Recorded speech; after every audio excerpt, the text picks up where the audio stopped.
Man, y'all eavesdropping on conversation. Raekwon is on Ebro in the morning. Give it up. Yo, what's going on, y'all? Lord Styles Rosenberg Yes. here. Ray, what are we doing today? You're launching several things right now. Yeah, of course, all praises. This album, F.I.L.A International, is here. Finally, finally, we got some product on the street, on some, This has a been lot of how work long? done. How long you been working on this album? I've been working on this album for probably like around about like 25 months. I mean, like 2 So years or something. you talking about it like it's a baby. You know how like a baby. It's 18 months old. You mean a year and a half? Yeah, No, about 18 26 months. months right now. Yeah, over 2 years. Yeah, over 2 joints, yep. I mean, let's talk about the level of features you got on this album, man. You got really people who all make sense, but really huge names. Obviously, Deanie and stuff like that, Ghostface, but 2 Chainz, Snoop Dogg, A$AP Rocky, Busta, French, Ross, Estelle. I mean, how good does it feel to know the place that you've carved out for yourself when you're able to get people of these levels to come through for you when you have a project? Nah, it's number one, it's a blessing, man. Just to, rock with the new elite, and they give me a lot of love though. I'm just overwhelmed, B. I'm just doing what a veteran should have been doing all the time, just keeping itself out there. I think it's so important though, when you come from the 90s that you have to be knowing what's going on, and for me, all them relationships right there is just basically because I'm knowing what's going on and I'm out there with them. They see me, they know I'm a genuine dude. They just know what I'm about, and when it was time to just make this album, I knew that I had to do something that would put me in the forefront with everybody. So I'm like, you know what? I want to make an album and I want to go out there and explore my artistry for real and not just bottle myself up on some, just keeping it underground. This album was not designed to just be an underground album. I always tell everybody all the time, like, when I'm making albums, I try to switch the pages, you know what I mean? I don't want you to feel like this don't got nothing to do with that. And I think just for this album right here, it's a lifestyle piece. F.I.L.A International, that's an expression. I feel like we all got that in us. We all fly, we all international. Well, not we all, but some people. Yeah, I mean, you getting fly. I see how you moving. You put your colors on and all of that. I mean, I'm not as international. Trying to front like you wasn't in the club last night with Amber Rose popping bottles. Yeah, I seen him moving like a movie star. He caught me coming out the bathroom. I was waiting for him. I was trying to leave, and I was like, I gotta say what's up to Raekwon. So it was 2 o'clock in the morning. I was Waiting up outside the bathroom's a little weird, bro. Well, Yeah, when you say it like that, it sounds a little crazy. It wasn't like that. What happened was my man Daytona was like, yo, Ray's upstairs. I was like, oh, I gotta see him before I leave. So I go upstairs. I'm like, yo, where's Ray at? They're like, he's in the bathroom. I'm like, all right, well, I guess I'm just gonna wait right here until he gets out. So he gets out. I'm like, hey, Ray, what's up? Oh, I gotta leave. I just want to say, I was excited about the album, man. I'm coming out washing my hands like, yo, they gonna homie. All right, what's good? Yo, but the hands were washed, fresh. Oh, nah, So Ray, there's a random thing that just popped into my head, but I was reading an article the other day about Drake. And it was talking about a party at Drake's house for Coachella and how it's like Raekwon was at the table breaking up weed or something like that. I know that Drake was considering doing the Wu Tang record and blah blah blah. What's your relationship like with young Drizzy? You spent a lot of time in Toronto, of course, that's his city. So what's your relationship like with young Drizzle? Nah, that's my homie though. His partners is one of my partners. Like, they close and all that. So I mean, it's a respect thing, At the end of the day, when I was in Toronto, of course, all his peoples around him, shout out his whole crew, though. They always held me down. And they knew we was out there. And they was like, yo, come through. We having a party, 40 is a good friend of mine, he's a good homie. And these do you get the sense, like, a lot of people don't necessarily know this about Drake, do you get the sense from 40 and Drake that these are dudes who really respect the legends of the game? Nah, they give it up every time, they never change though.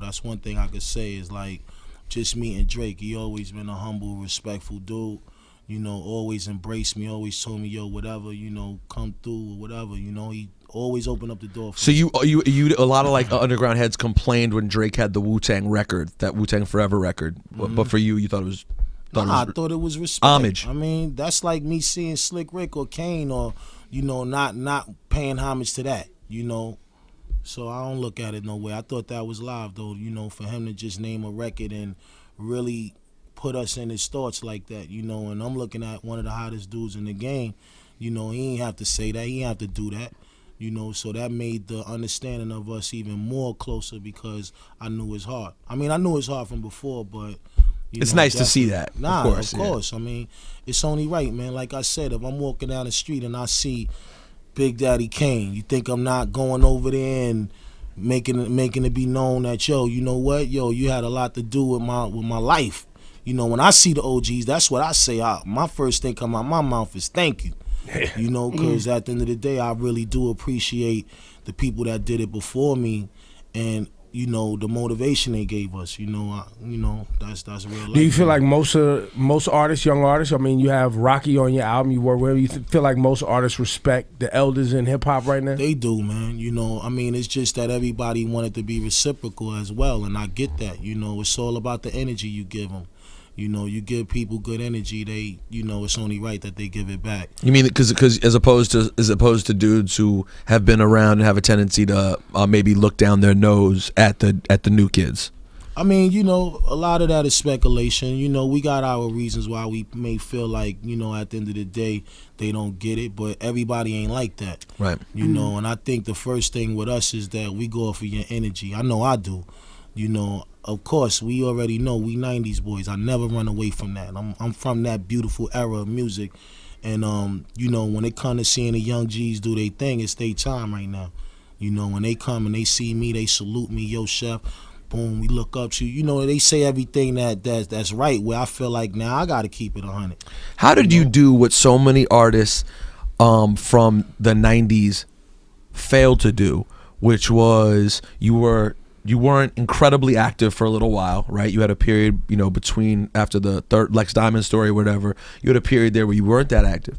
And then when you decided to make your kind of return, you made it so impactful that your brand retained so much value. People really struggle with that. Like, what was the secret to you making it mean something when you came back in with Cuban Linx 2? It was just get in there and do what you're supposed to do. Get in there and do it like you know how to do it. You know, one thing about the Chef, I'm always confident when it comes to getting up in there and making albums. And, you know, the pressure, of course, that's always around the corner. But when you know you at that level of being a master in it, it's all about just showing up. You know, I think that was my thing, is just to show up and just give everybody what they expect. You know, I know when I work hard and I want to get something done, I know what it takes to win, you know, and I think that that's what it is. You got to separate that, the winners from the losers. You know, if you're a loser, that means you just feel like you don't really care. You don't care where it goes. You know, me, I care about where it goes. You know, we've been getting a lot of money, and, you know, just being able to travel the world, I'm not giving that up. You know, it's a good life. It's a good life. Know? I mean, come on. What is that work like for you now? Like, how many months of the year do you tour? Like, you know, because a lot of artists, and we had this conversation a lot, managing your lifestyle. Mm-hmm. You know, creating a lifestyle for yourself, mm-hmm. and then managing that lifestyle over an extended period of time. You've successfully done that to where you can put out an album when you want, tour when you want. Talk us through, like, how does Ray do that? And what's that lifestyle like? Yeah, I mean, you know, like I said, overall, just being an independent artist for the last couple of years, like maybe like 10 years, it really gave me the ability to be really focused now, you know. And now that I have all that leisure to do what I want to do, I ain't got to hear nobody telling me, nah, you can't go do this feature, or nah, you can't drop this, or you can't do that. I mean, it just turned me into more of a stronger businessman, you know, when it come to just doing this right now. And the energy is just with the people I'm around. You know, they make sure that I get up and do what I'm supposed to do. You know, and I always tell them, like, you know, I don't got you here just for business. Like, you a friend of mine. If you see something, you see a flaw that I got, or you don't see my work ethic, speak to me. You know what I mean? I don't want to be around dudes that is just yes, y'all in me, and then really, because I tell them, if I lose, you lose. Mm-hmm. You know, so we gotta be clear, and it's just really about getting up and going to work, man. You know, I call it work, but it was fun work. This is the work I love to do. Ray, we're celebrating the 20th anniversary of Only Built for Cuban Linx. Can you talk about the documentary? Did you guys start filming it already? I know you had a Kickstarter program for it too. Yeah, we started. I mean, we about like 40% in. It's coming together beautifully. How is the fan support through the Kickstarter program? I mean, they just, that whole thing was just really just to get them attached to it and give them an opportunity to base their opinions and thoughts in the project. When I think about an artist that got an album that people respect for the last 20 years, it's like I don't want to go to a company and they telling me. I'd rather go right to the people who I know make sense. And I watch dudes like Rob Zombie do it, a couple of other high professional directors and actors, and I thought it was dope just to have the people attached to it. I don't care about the money factor because at the end of the day, I still gotta pay bills. I still gotta handle it. But more importantly, just to have the people attached to it and being able to allow them to hang with me and check it out. I like that. I like. So it sounds like you understand the value of the relationship with your fans. Absolutely. Like you've learned that whether or not I get paid on this one or not, it's about creating content that could keep me attached to people who love what Raekwon is. Absolutely. Do you can you talk, because today we're watching what's going on in Baltimore, right? And when you listen to Raekwon's music, and you've always talked about where you started and feeling like you were a young kid without options. No doubt. And taking risks. That's real life. And doing. Can you speak to what you're seeing with the? I don't know if you've seen the news last night or today. It's just happened in the last 24 hours. But the riots are going on in Baltimore. They burning it up, and it's young kids mostly who I believe, and we talked about today. We feel like they're kids who feel like they don't have options. And they like, fuck it. There may not be a tomorrow for us. In Raekwon's mind, in your memory, if you was to go back when you felt that way as a young person, what could you share with youth of today that maybe feel like nobody gives a fuck about them? They're coming from an environment that's basically like there's limited options, and the world is moving on without us, and they fucking pissed, and they ready to tear shit up, and go at it by any means necessary. Can Ray speak to that? Because you come from that. Yeah, I mean, it's an ugly situation, man. And this is something that we all don't want to deal with, but it hurts. You know what I mean? I've been in situations, where police brutality, happened to some of my friends, and they just did what they wanted to do. This happened back with one of our homeboys named Case, where he got choked out. The cops they dived on his back and had his his body between his legs. I think Meth told us that story. That's that was like Meth's right hand man. But it's just you enraged because it's like, yo, you can't do nothing.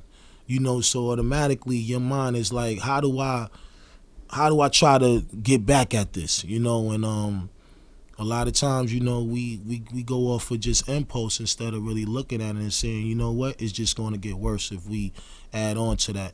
But in the hood, you know how it go. Dudes they only see but so far. It's hard. It's hard. But when what's around you is that limited, it's hard to see beyond that. When you living inside there, it's like when you in the hood and that at the end of the day that's how things be. You just adapt.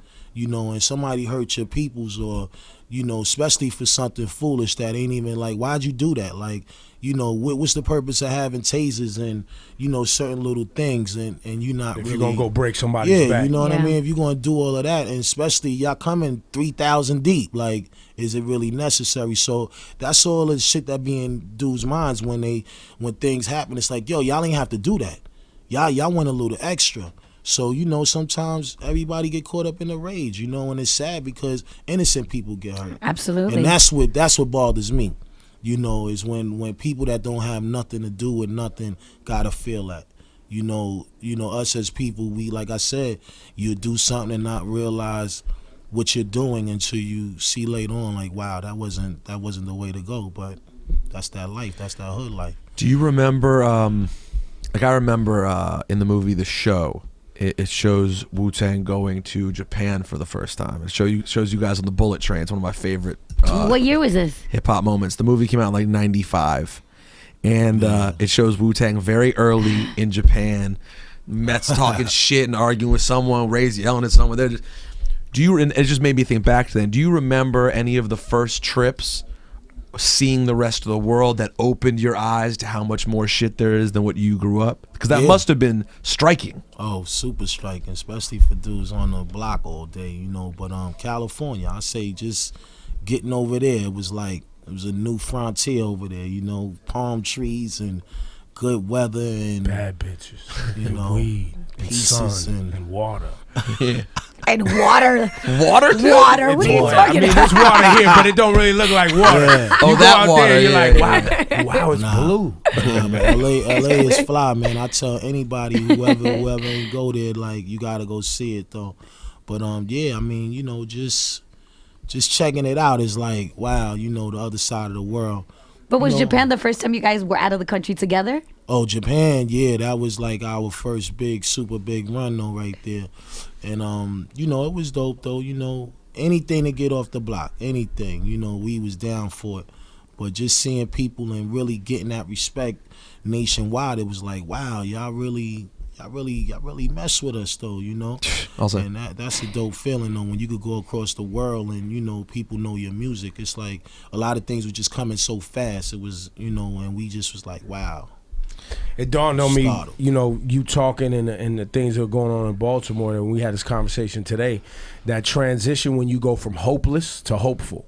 Mm-hmm. And you know what I mean? And just, you know, people who are out here protesting peacefully, they're hopeful. Mm-hmm. They're hopeful that there will be change, and they're hopeful, you know. And then you have people who just want to tear shit up, and they're hopeless. They don't believe that tomorrow's gonna come. They don't even give a fuck about tomorrow because nobody gave a fuck about them yesterday. Exactly. You know what I'm saying? And they just want to tear shit up. And it's just, we live in a world now where you have more and more of the hopeless situations where people feel like they have to fight for their lives. And you know, when somebody just gives a little bit of fuck about you, it can transition you to being somebody else hopeful, and maybe seeing that, well, maybe I can. I mean, the little dudes come around always just want us to listen to their music or retweet them on Twitter or whatever. That's that little moment for them to be like, damn, somebody Rosenberg played my song. That's right. Slay played my song. That's right. Odds are Ebro didn't play your song. I probably shit on it, but I'm just saying, Slay and Rosenberg, you hired people who did do it. They there for you. So we had a great interview with Meth like a month ago. People, by the way, people still come up to me about this Meth interview because he was just in a mood when he got up here. He just went off. You saw it? Yeah, he told great stories. Yeah. So one part that I found hilarious, I hope you find it funny as well, was we started bringing up Cuban Linx.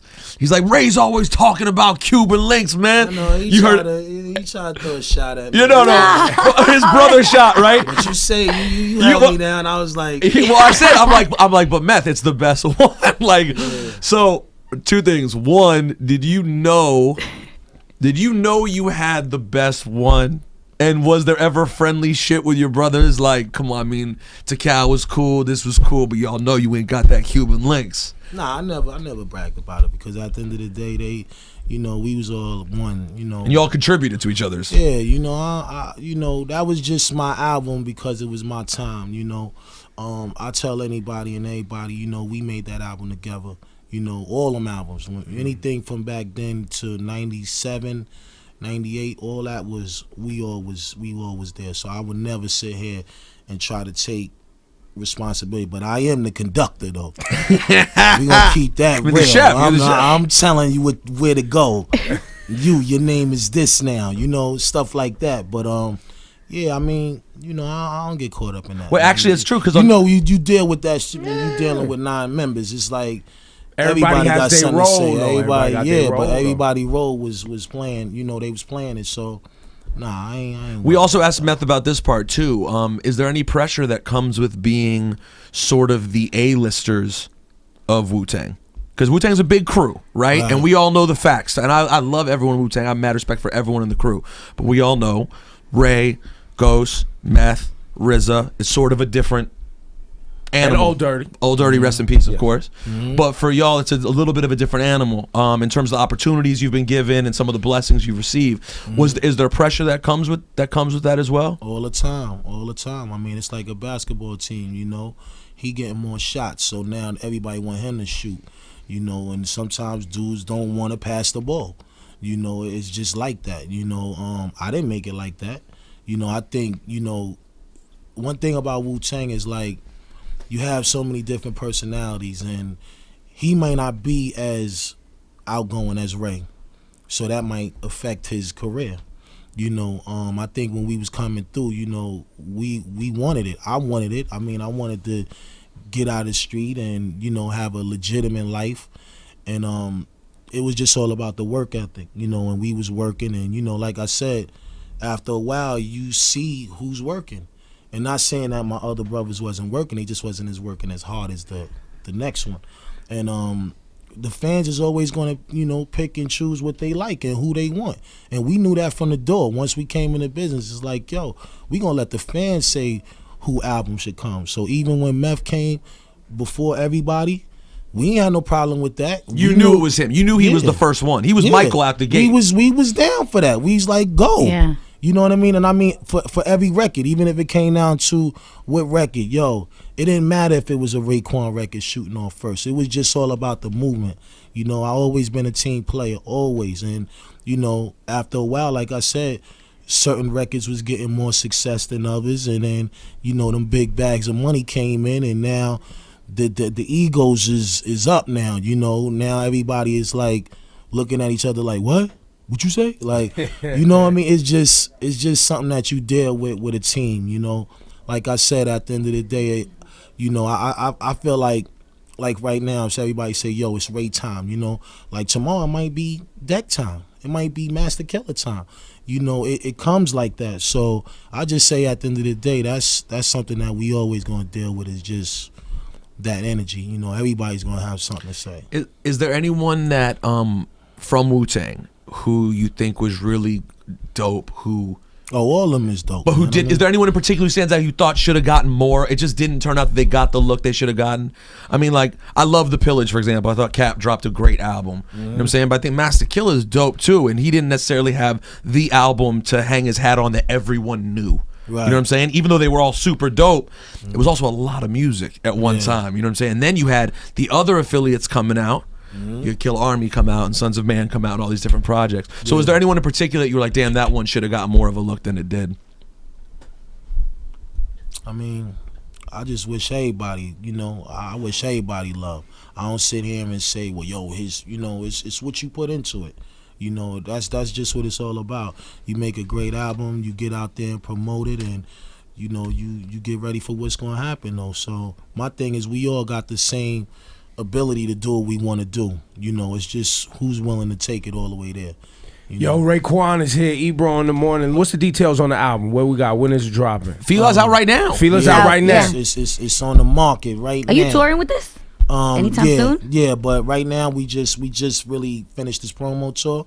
So I probably won't be going out until like the middle of May or something. And then Ray and Ghost are sort of doing festival Cuban Linx anniversary shows as well. July. Okay. Ebro in the morning, you're hearing conversation with Giggling, talking about Ghostface on couples therapy. Raekwon is here. Ebro, Laura Styles. Ray, what were you thinking when you were watching? We loved it. And every time I've seen Ghost and his manager Caruso, was always laughing about it because Ghost was so himself. I've never seen someone be more themselves on reality TV. Did you crack up watching that? Oh, definitely. You know, when he was doing it, you know, he definitely came back and he told me, he was like, yo, you know, I'm about to do that show. I'm like, word? You know, at first it was like, then I thought about it like, you know what?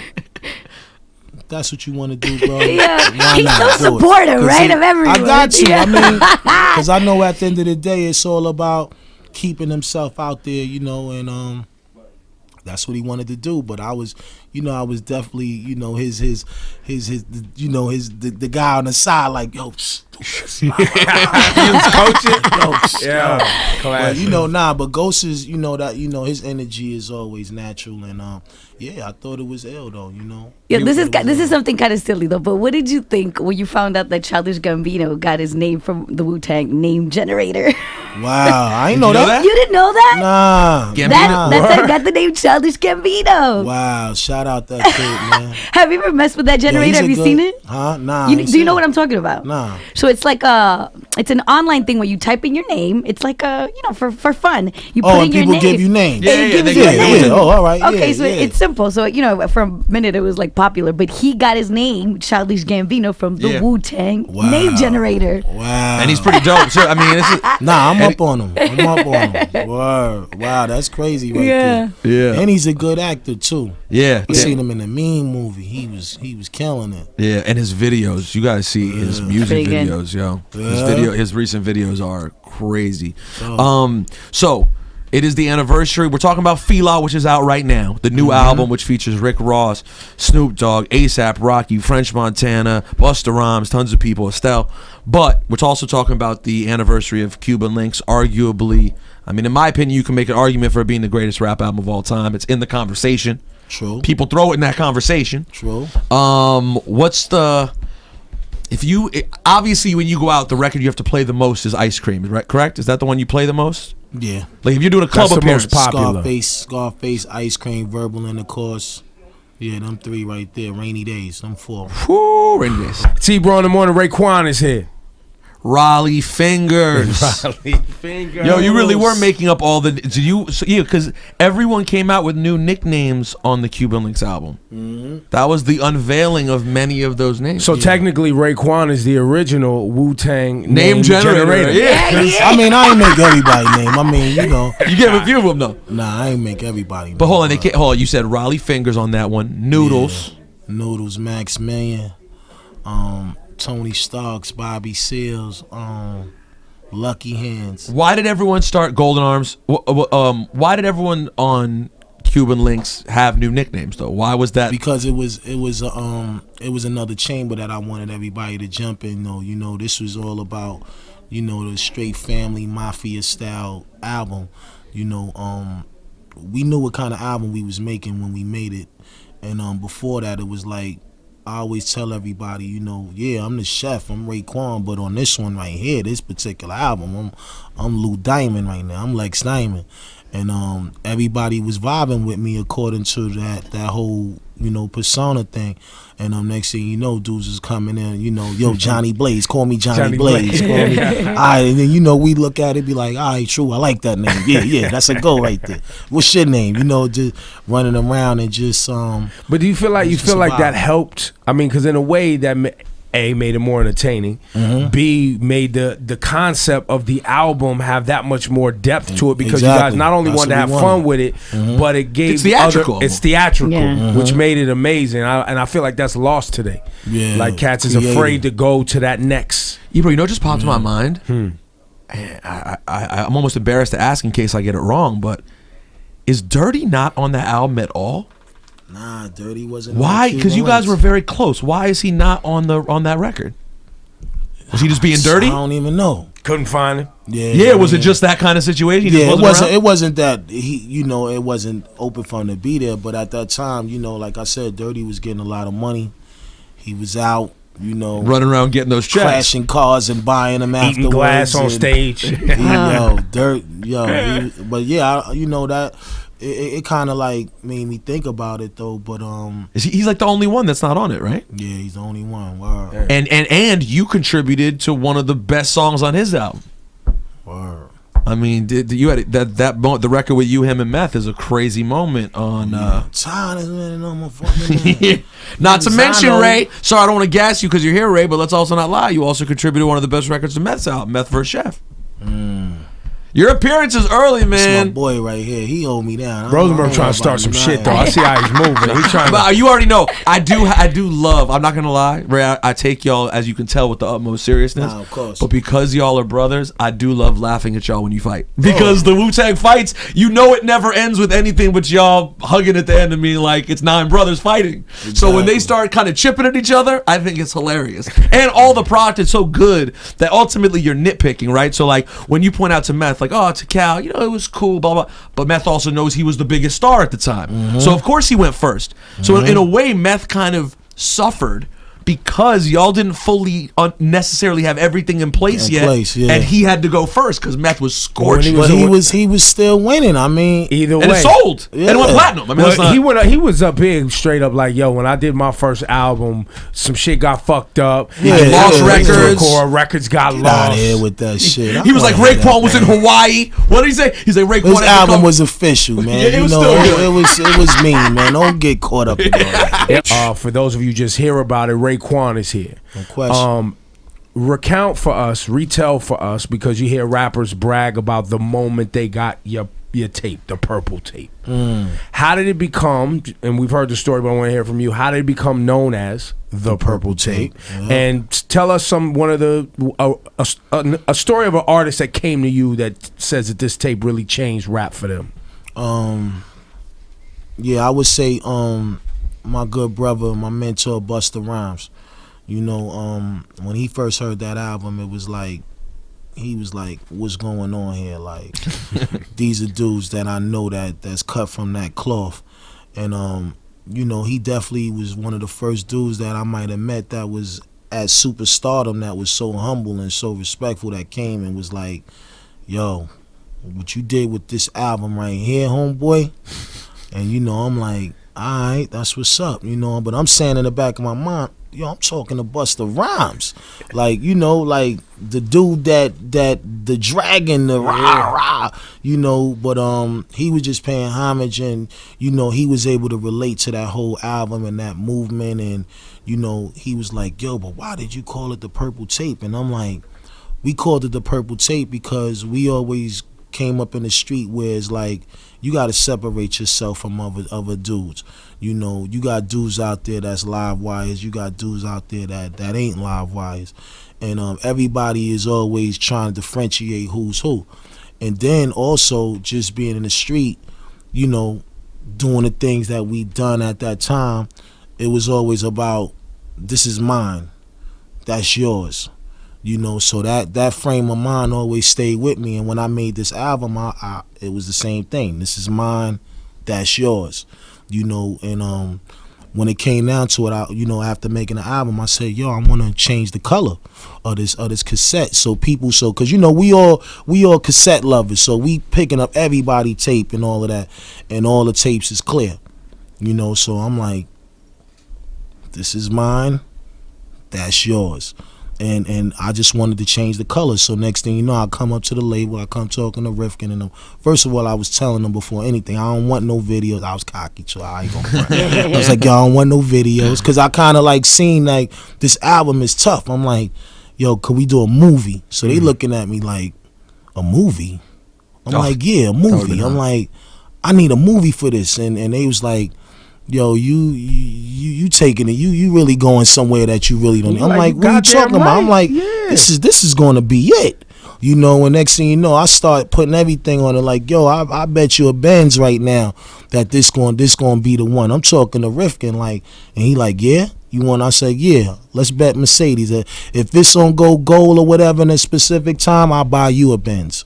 And he like, yeah, but it gotta go at this time. So we like, bet, all right. And the next thing you know, I think the record went gold, I think in like a couple of days or something, though, and he had to pay up, you know. And he copped you a Benz? Yeah, he bought me a 6. He did?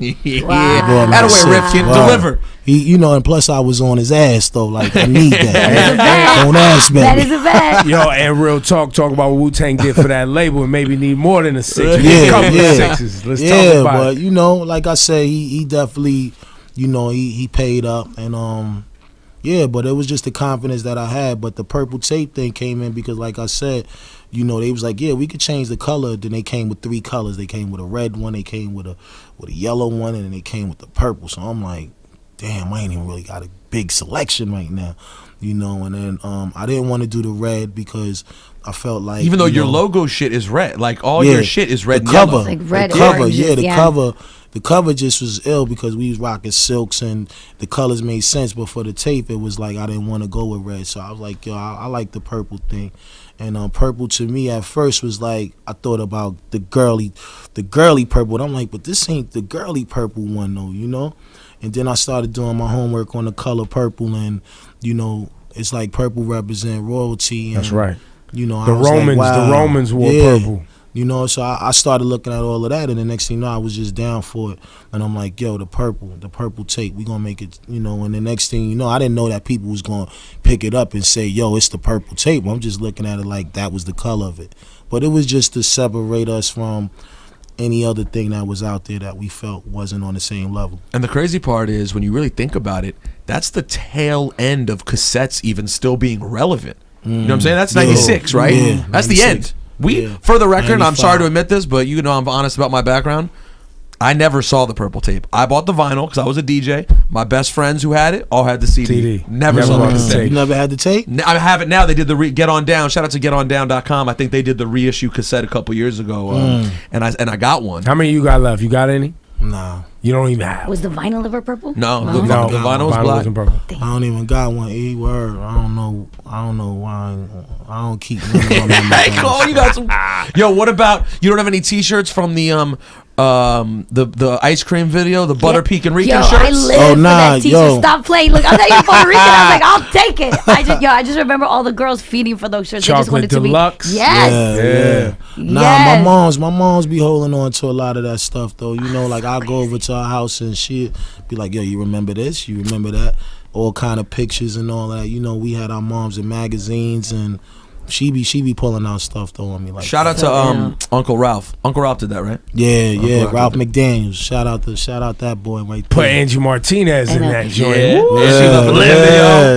Butter Pecan. Yeah. Butter Pecan Rican. Yo, and Daniel Hastings shot your cover, right? Yeah, that's a good friend of mine. Shout out Danny Hastings. You know, this was a guy who, you know, back in the days, he did a lot of work with us as far as album covers. You know, he responsible for the 36 Chambers album cover as well. Super talented. He did multiple work after that. It's so crazy because I seen him maybe a couple of months ago, and you know, I was telling him I'm doing the Purple Tape Files, and I told him, you know, I want to go back and see some of these pictures from the, you know, the album, and he told me to come. He got a spot up in Harlem. He told me to come. Can I tell you something? I've seen some of them. Because I've been up to his studio. He's a good friend of mine. I've seen some of them. Super. You definitely should go back. Yo, he had it in like an old safe and all that. Yeah. Like, stashed. I'm like, and everything was still immaculate. Like you would think after 20 years. Extra images too, different images. Yeah, just all different shots that we took, you know, from us at the doing a Last Supper shot to being out on the street and you know, by Delancey and all that. Just took me back, but. Yo, that's my boy right there. Yeah. Hey, Raekwon the Chef is here.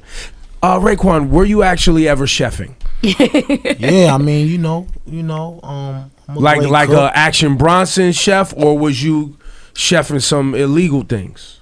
Nah, the food, you know. Just food. Let's stick to the food. Let's stick to the culinary Let's arts. stick to the food. Nah, you know, I mean, never was a cook like that, man. I was just a marvelous.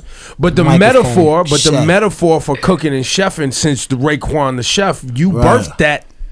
Before you, nobody had talked about it like that, about being on the stove and that metaphor like that. Like I was just speaking for them, you know, the dudes that come from that world.